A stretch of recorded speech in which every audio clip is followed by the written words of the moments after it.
Mesdames, Messieurs, bonsoir et bienvenue à cette grande édition d'information sur la télévision Labari. Dans la présentation de 8 ans de gestion du pouvoir, le président Issoufou Mahamadou a dressé un bilan positif de ses réalisations. Cependant, des zones d'ombre subsistent sur plusieurs secteurs. D'autres précisions dans ce commentaire signé Ali Cissé Ibrahim. Certes, parler le langage de la vérité heurte souvent les sensibilités. Mais lorsqu'il faut peindre le tableau de la réalité, il est nécessaire de le faire avec objectivité.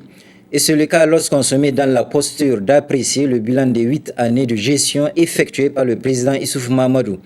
Parlant de son bilan, le président Issoufou Mahamadou cherche à convaincre les Nigériens qu'ils vivent aujourd'hui dans le meilleur des mondes.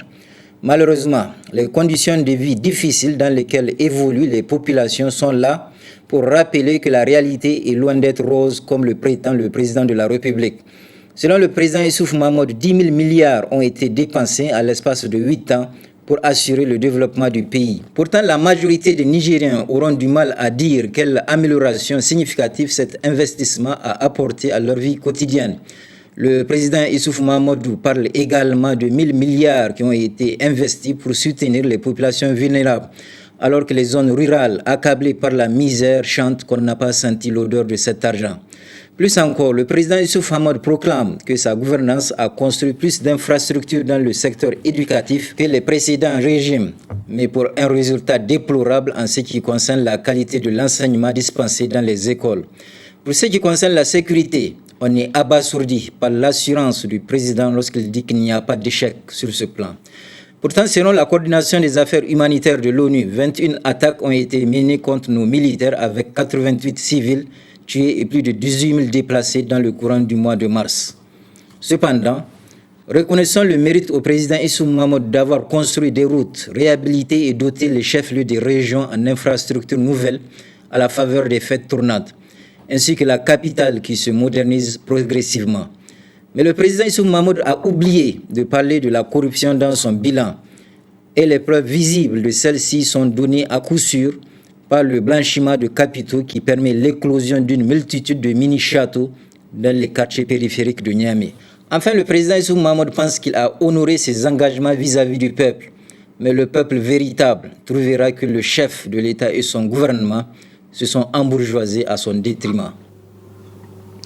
Le 8 années de gestion de Issoufou Mahamadou à la tête du Niger a suscité la réaction de l'acteur de la société civile Ibrahim Djouri, pour qui le bilan n'est pas reluisant. Reportage à Ismaël Moumouni et Aboubakar Souley.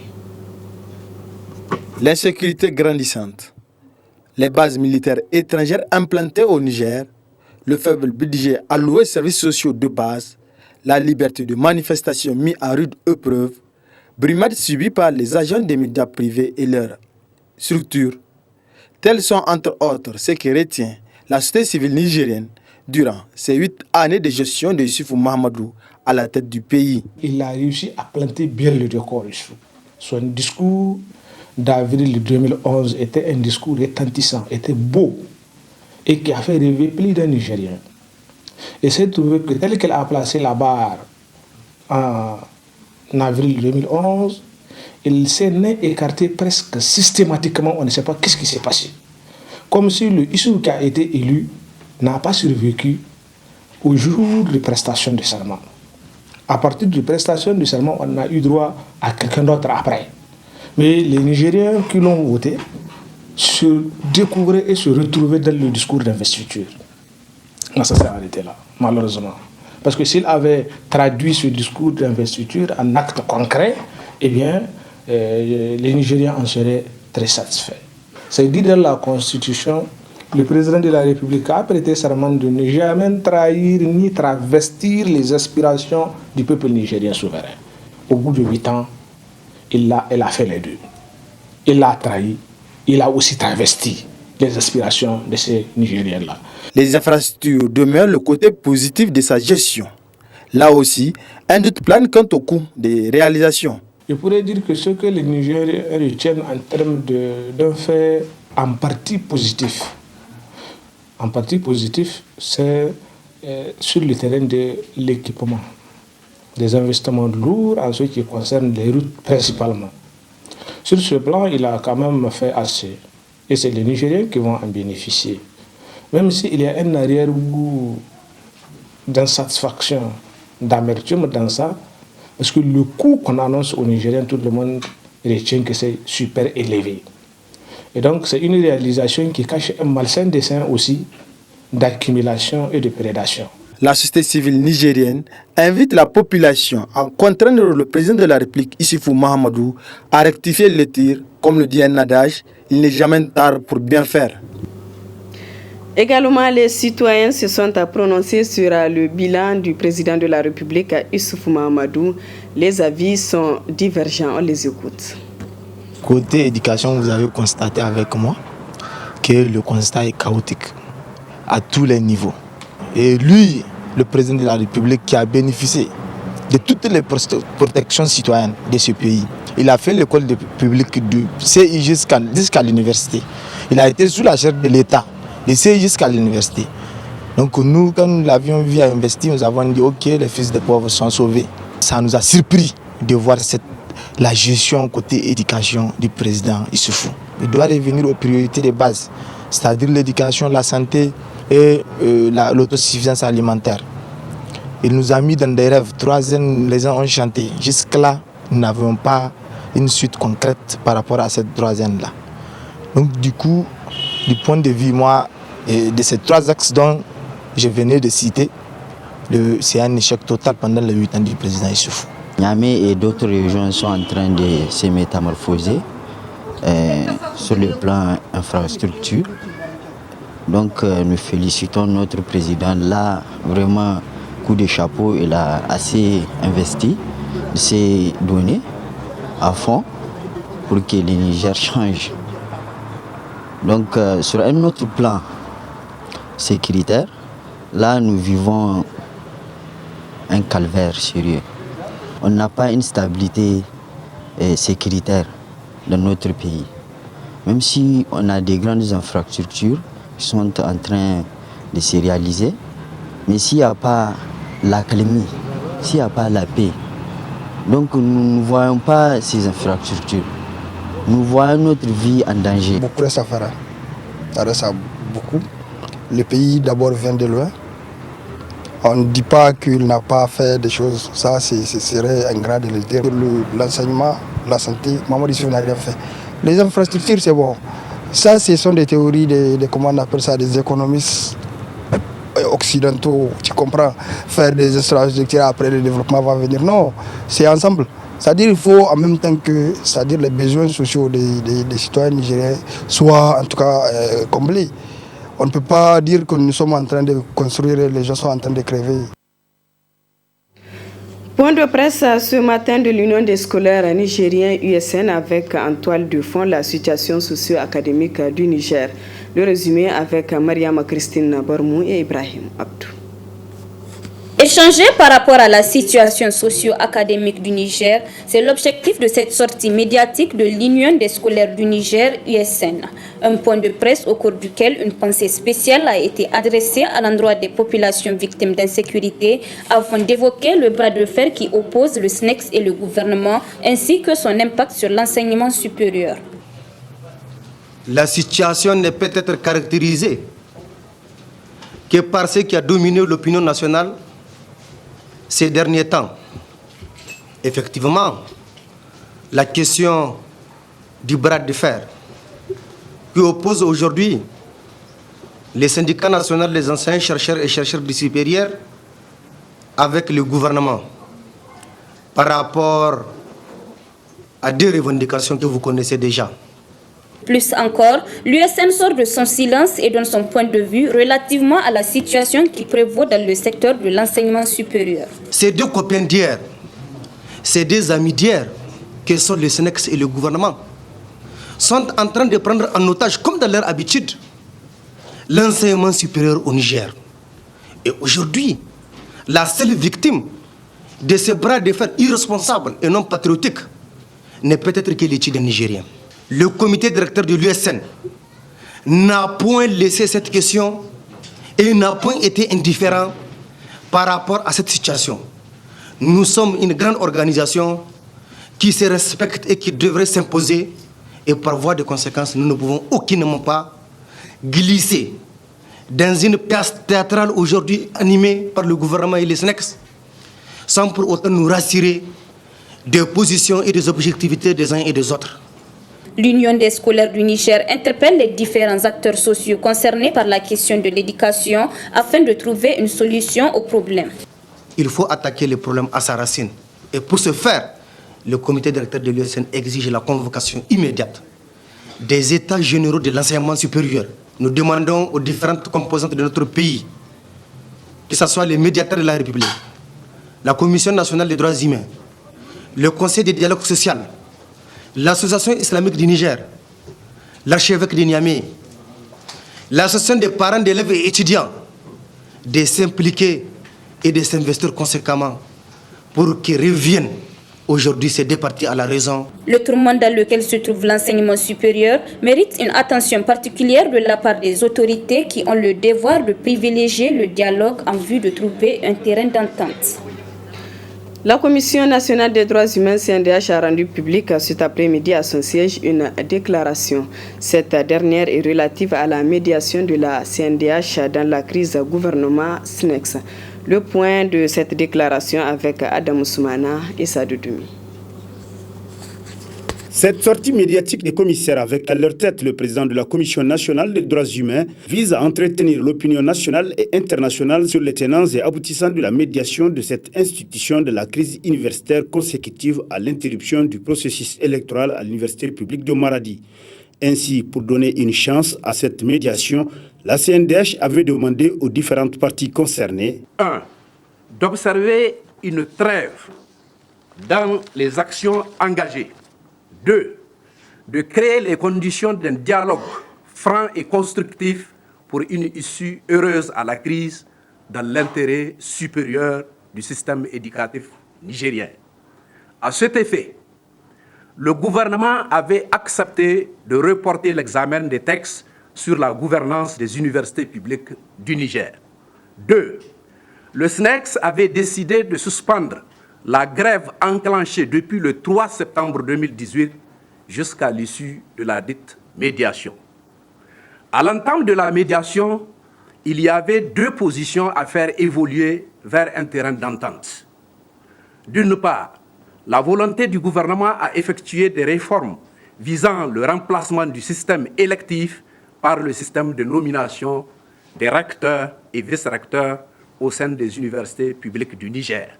Et d'autre part, la volonté du syndicat national des enseignants-chercheurs et chercheurs du supérieur de voir le système électif maintenu à travers notamment la poursuite du processus électoral à l'université Andiko-Tankoulodo. Cependant, malgré la volonté des deux parties à privilégier le dialogue, la CNDH constate qu'un protocole d'accord n'a pu être signé à cause de divergences que sont 1. Soumettre la liste des candidats ou tandem retenu par le comité paritaire au choix de la communauté universitaire. 2. Le gouvernement nomme à sa discrétion les candidats ou les tandems sur la base de la liste proposée après enquête de moralité. Malgré cette situation d'impasse, la Commission nationale des droits humains, CNDH, réitère le vœu que les deux parties renouent avec le dialogue en vue de parvenir à un accord sur ces deux points, et ce, dans l'intérêt de l'école nigérienne. Par cette médiation, la Commission nationale des droits humains prouve si besoin est qu'elle est une institution républicaine qui œuvre pour la cohésion sociale dans le pays. Et par cette même occasion, s'est dit disponible pour créer encore les conditions d'un terrain d'entente. La journée de ce lundi 8 avril est un jour spécial pour les enseignants contractuels au Niger. En effet, voilà 5 ans aujourd'hui que le 8 avril est consacré Journée nationale des enseignants contractuels. Ces derniers font face à des menaces de tout genre dans l'exercice de leur travail. Le reportage est de Hassan Saleh Mustafa et Halidou Bouraima. Chaque année, la journée du 8 avril est dédiée aux enseignants contractuels au Niger. Cette année 2019 ne fait pas l'exception. C'est lors du congrès de 2014 tenu en avril 2014 à Dosso que le SINASEP a pris au cours de ce même congrès une résolution pour décréter la journée du 8 avril, journée de l'enseignant contractuel. Journée de l'enseignant contractuel en mémoire à ce mouvement en tout cas engagé entre 2008 et 2009 où précisément le 8 avril 2009, le ministre de l'Intérieur en son temps, le ministre Al-Bada Abouba, avait fait des messages radio à l'endroit des différents gouverneurs du Niger, à l'endroit des différents des préfets, pour les instruire à procéder systématiquement à la résiliation de contrats de tous les enseignants qui allaient observer notre mot d'ordre de grève. Il se trouve que le mouvement avait continué et le déclic était parti de là-bas, puisque à partir du 8 avril déjà, il y a des régions qui ont commencé à exécuter cette consigne-là et avaient procédé à des résiliations. Nous nous sommes retrouvés par la suite à plus de 2558 enseignants qui ont été révoqués pour faire de grève. Mais l'histoire nous donne raison. Au fil du temps, 6 mois après, l'ensemble des enseignants-là ont été réhabilités avec effet de leur ancienneté.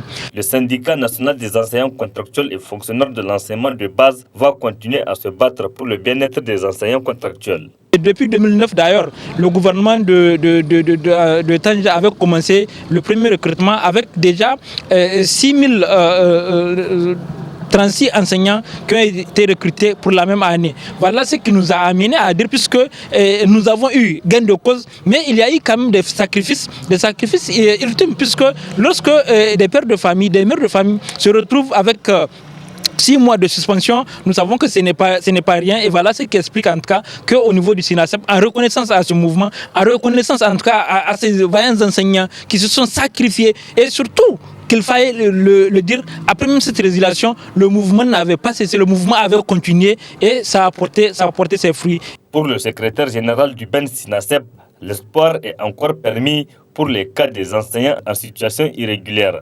Nous avons les ressources humaines qui sont là, on peut les utiliser, et je crois qu'on peut les utiliser parce qu'aujourd'hui l'enseignement secondaire en a tellement besoin. L'enseignement primaire en a tellement besoin, et je crois qu'on ne peut pas continuer à révoquer des enseignants formés sur le dos de l'État qui continuent à être des vaillants enseignants du fait seulement de la politique que nous ne comprenons pas aujourd'hui, la manière dont le système éducatif est en train d'être géré. Au Niger, les enseignants contractuels occupent une place importante dans le secteur éducatif au vu de leur nombre important par rapport aux enseignants titulaires. Les étudiants en communication de l'Institut africain de technologie IAT étaient ce matin dans le locaux du groupe de presse Labari. Objectif, voir comment fonctionne cet organe de presse en lien avec leur formation. Le résumé de cette visite. Comme à l'accoutumée, les étudiants en communication licence 2 de l'Institut africain de technologie IAT visitent le groupe de presse Labari pour constater de visu le fonctionnement de cet organe de presse. Une visite en complément au cours théorique de communication que ces étudiants ont reçu durant 2 années à l'IAT. De la salle de rédaction à la salle de montage, en passant par la régie, le plateau télé, le studio radio, ces étudiants en communication de l'IAT ont reçu d'amples explications qui leur ont permis d'être au parfum de la technologie utilisée pour le fonctionnement du groupe de presse Labari. En prélude donc aux examens de BTS d'État, nous venons donc rendre visite à Labari qui a toujours été notre partenaire de toujours. J'ouvre la parenthèse, je dis Labari, IAT, il n'y a même pas trait d'union, c'est la même famille. Donc nous venons dans notre même famille pour faire comprendre aux étudiants comment fonctionne un peu un organe de presse à travers tout ce qu'il y a comme dispositif, à travers les ressources humaines, à travers les dynamiques, malgré l'environnement difficile souvent qui caractérise le métier. La communication en réalité est le ciment quand même de tout développement. Aujourd'hui, ces étudiants que nous formions, nous les formons pas pour nous-mêmes, parce qu'une école ne forme pas pour elle-même, mais elle forme pour les entreprises. Aujourd'hui, c'est une façon d'amener nos étudiants à comprendre leur métier, à comprendre quand même ce qui les attend à la fin de leur formation, afin d'être utiles à la société. Après plus d'1 heure d'horloge de visite, les étudiants très satisfaits nous livrent leurs impressions. Je suis vraiment contente de visiter Labari. J'ai vu comment les choses marchent, comment ils arrivent à travailler ensemble, main dans la main. Et ça m'a même donné le courage à peut-être embrasser la carrière de journaliste. Je suis venu ici à la radio-télévision Labari Et j'ai vu pas mal de choses. Et vraiment, la radio-télévision Labari est une télévision vraiment qui a beaucoup de potentialités et qui a beaucoup de matériel en matière de la communication, en matière de journalisme. Cette visite des étudiants en communication de l'IAT chaque année à Labari témoigne de l'excellent partenariat qui existe entre l'IAT et le groupe de presse Labari. La coordination régionale La Moderne FA Lumana Africa de Tillabéri était hier en conférence régionale élective au gouvernorat de la capitale du fleuve. Des assises qui ont vu la reconduction du sieur Issoufou Issaka à la tête de la dite coordination. Le résumé avec nos envoyés spéciaux Adam Ousmana et Halidou Bouraima. Triomphal et chaleureux fut l'accueil réservé à la délégation du président sortant de la coordination régionale Modem F. Lumana Africa de la région du fleuve par les militants de Tillabéri avant de se transporter à la place publique du gouvernorat pour une prise de contact avec les militants précédant l'objet de cette rencontre. Une rencontre qui se veut la conférence élective régionale de Tillabéri qui a enregistré la présence de 365 délégués sur les 412 inscrits dans les 13 départements que compte la région. Occasion pour les responsables des structures du parti au niveau départemental, des organisations de masse et de la diaspora de parler de la vie du Modem F. Lumana dans leurs différentes localités. Puis vint la démission du bureau de la coordination régionale suivie de la mise en place d'un bureau de séance pour conduire les élections en présence d'un huissier de justice et de 2 superviseurs mandatés par le bureau politique national pour une conformité au texte du parti. Un processus à l'issue duquel l'ensemble des délégués ont renouvelé leur confiance au président Issoufou Issaka pour présider aux destinées du parti dans la région du fleuve.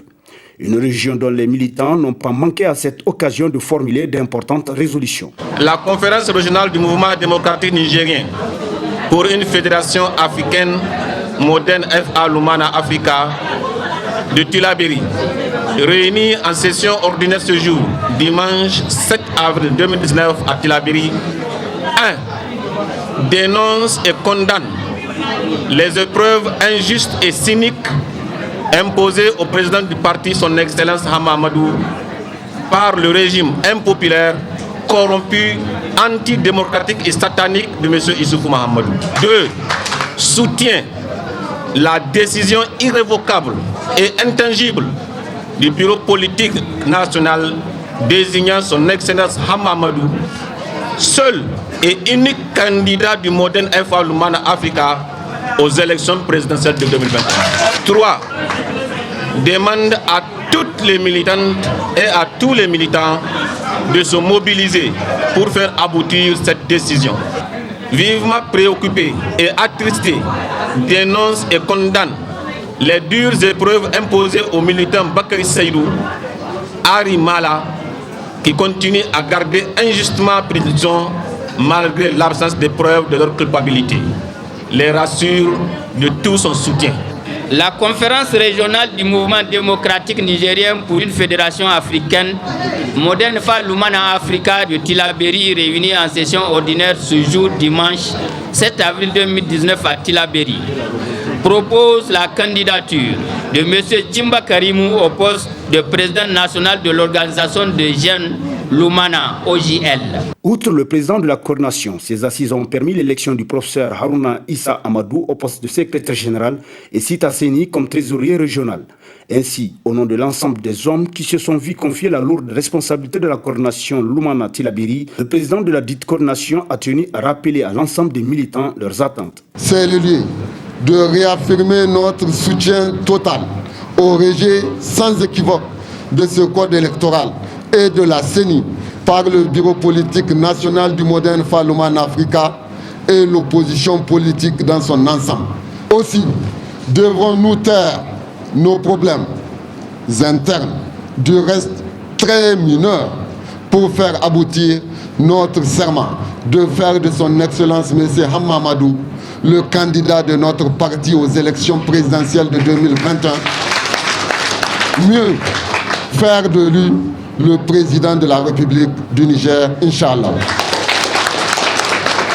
Militantes, militants, c'est dire que la tâche qui nous incombe est certes exaltante, mais noble. Dans ce combat, notre engagement est total et nous sommes prêts à le faire aboutir aux besoins jusqu'au sacrifice ultime. Je sais, oui, je sais pouvoir compter sur chacun et sur tous pour que la région de Tillabéri, bastion incontesté et incontestable du moderne Faloumana, soit le porte-flambeau de ce combat. Notons que les militantes et militants du Modem F Aloumana Africa de la région de Tillabéri, ce fief incontestable du parti de Hamamadou, ont fait preuve d'une maturité politique à l'occasion de cette conférence régionale qui a vu l'ensemble des participants mandater le président Issoufou Issaka et les 13 coordonnateurs départementaux pour compléter le reste des membres du bureau de la coordination régionale. Parlons du sport pour refermer ce journal. Hier à l'Académie des Arts Martiaux s'est tenu le championnat du district communal 2, une compétition de taekwondo mise en place dans le cadre de la détection des jeunes talents. Le résumé avec Abdul Razak Léo et Sadoudoumi. C'est en présence du président de la Fédération nigérienne de taekwondo et de celui de la Ligue régionale, mais aussi des différents présidents de district et autres responsables de clubs, que s'est tenue cette compétition de taekwondo du district 2, une compétition de détection de talents en vue de compétition internationale. Il y a plusieurs Open qui se tiennent dans les sous-régions et c'est un moment important pour nous de choisir des bons athlètes qui vont aller représenter notre district à l'international. Nous sommes énormément satisfaits parce que les plus grands athlètes de la commune ont répondu présent. Les combats se sont déroulés dans les meilleures conditions avec des techniques extraordinaires qui font vraiment honneur à la commune. Le soutien vient de nous-mêmes. Tous les membres du bureau ici présents, on a jugé utile de faire des cotisations spéciales. Et avec l'appui aussi de certains responsables des clubs du district. C'est une compétition digne d'un niveau international. L'organisation était vraiment au rendez-vous. L'appel majeur que je vais lancer, c'est au niveau des responsables des clubs et au niveau des bailleurs de fonds du district. Nous avons vraiment besoin qu'ils nous soutiennent de près ou de loin pour qu'on puisse vraiment organiser. C'est seulement avec les moyens financiers qu'on peut vraiment organiser des compétitions de telle envergure. Ce championnat régional du district 2 s'est tenu dans une salle archi-pleine et dans de très bonnes conditions. Et au bout, on retrouve la satisfaction. Voilà, mesdames, messieurs, ici prend fin ce journal. Merci à vous de l'avoir suivi et excellente soirée en compagnie du programme de la télévision Labari.